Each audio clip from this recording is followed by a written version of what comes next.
Rome rose to the pinnacle of its extraordinary power and glory in the 200 years after Christ.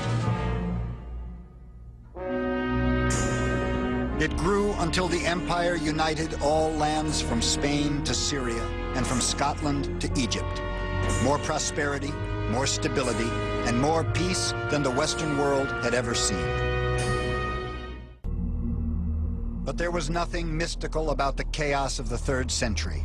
Quite simply, the empire had become unmanageable. Emperors could no longer cope with the monster Rome had become. Political power was concentrated in too few hands. Rome had turned its back on the common man.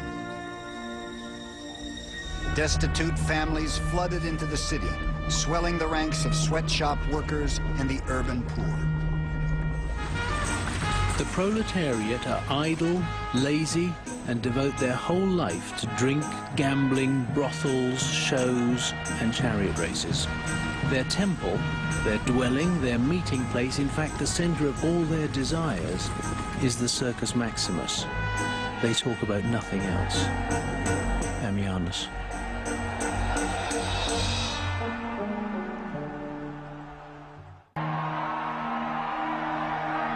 Intent on distracting themselves, most Romans didn't notice the social fabric of their empire shredding all around them. Rome's sense of community had disappeared. The elite were increasingly isolated from the poor. In the provinces and periphery of empire, resentment festered. The great Roman orator Cicero had foreseen it all.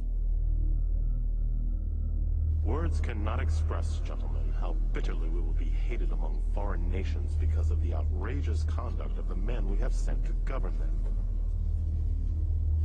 All the provinces are complaining about Roman greed and Roman injustice. I remind you, gentlemen, Rome will not be able to hold out against the whole world.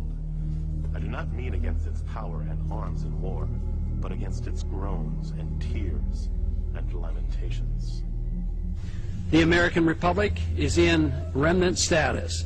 The stage is set for our country eventually devolving into a military dictatorship, and few seem to care.